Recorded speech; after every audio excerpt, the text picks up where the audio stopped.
When hip-hop was born here on the streets of New York, detractors called it a passing fad. Some 5 decades later, this fad continues to inspire all sorts of cultural movements, from visual arts to dancing to another form of music rooted in performance, vocabulary, and insights. All right, Fox 5's Arthur Chan introduced us to a key influential figure in the world of battle rap, a man known as ARP.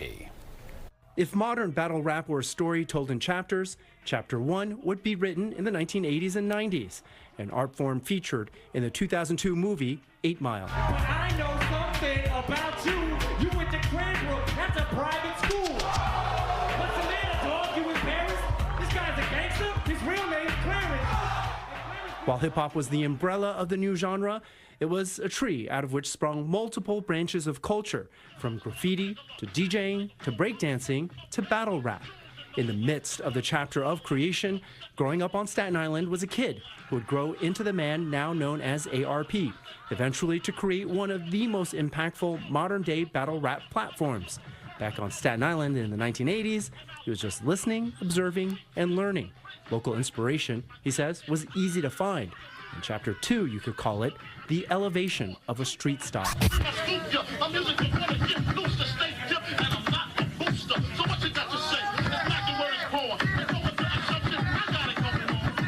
Go watch the Notorious movie with Biggie, you know, the depiction of him. You're going to see before his record deal. And just as all politics is local, so too was battle rap, a house-to-house fight. He's going from corner to corner, neighborhood to neighborhood, battle rapping. Like, a lot of these artists had to do that just to show who they were. Even after local corners were won, competitors were waiting in the next neighborhood.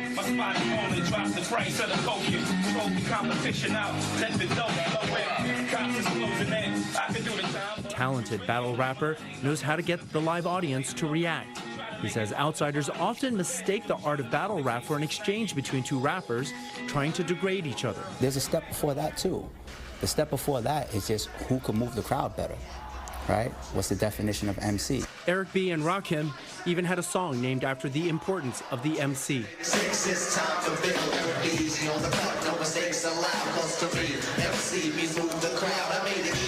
The next chapter of the battle rap story took years to develop.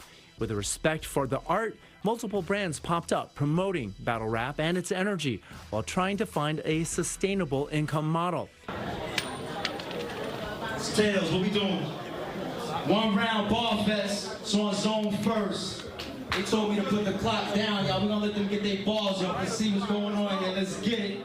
And in 2012, a newcomer stepped into the sharp-edged arena, Rare Breed Entertainment, founded by that kid from Staten Island, ARP. We did our first event, and it was called New Year Order. New Year Order had multiple meanings. It was the first event of the new year, but the key, ARP changed the order. Instead of matching top-tier battle rappers against each other, he opened the door to new matchups, breaking away from the formula. The culture was kind of like locked down to top tier versus top tier, meaning top guy versus top guy, right? Mid-tier guy, mid-range guy versus mid-range guy. Up-and-comer versus up-and-comer. I had a philosophy that was just like, if you're good, you're good. If you're a great rapper, you're a great rapper. If you're talented, you're talented. I don't give two if you're a top tier or up-and-comer. So we mixed some of those matches into our first event, and that's where the word order came into it, New Year Order. The fresh approach turned heads and created a devout following. He then followed up with the next chapter for Rare Breed Entertainment, events called Blood, Sweat, and Tears.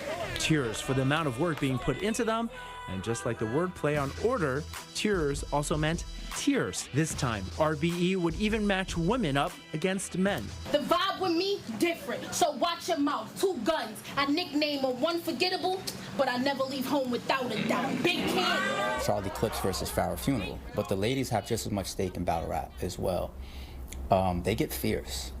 They get extremely fierce, and they have the same attributes as the guys. Aggression, talent, stage performance, wit. While there's often camaraderie off stage, he says animosity on stage can also boil over into real life. Now, I imagine people who are top tier are proud about it and have egos about it.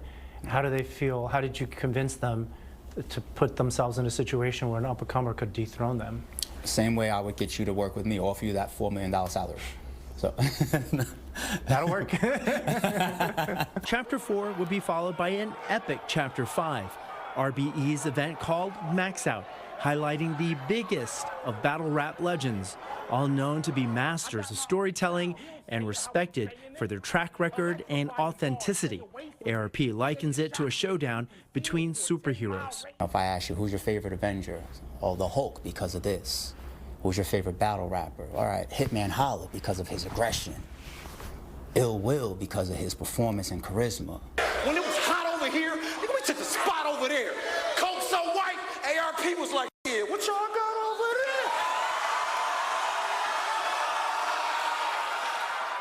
there? Big K, because of his punchlines.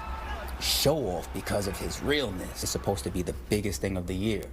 The biggest battle rappers on that stage, the biggest matchups that people want to see at that time. Like this showdown between Cassidy and Hitman Holla, two of the highest paid battle rappers in the world.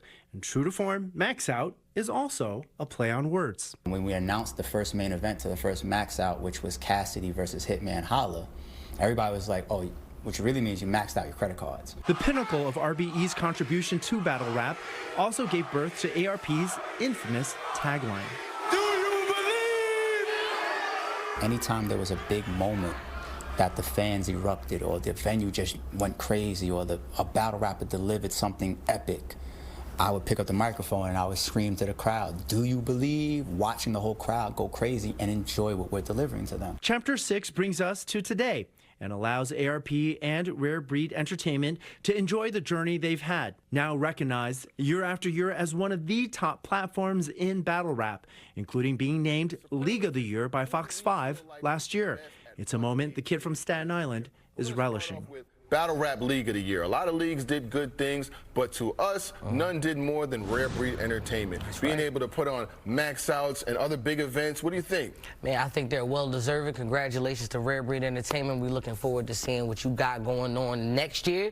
That's amazing. That's huge. I told you I started this on passion. Fast forward through business and millions of views and a worldwide fan base to Fox 5 saying you're the #1 league. I don't know, but when you listen to it like that, I hope you understand where it's just like, yeah, it means a lot. A proud gesture, but every good story has its ending. And with RBE seemingly shifting its focus away from its usual busy schedule to one-off events, Chapter 7 leaves some wondering if the ride for RBE is coming to an end.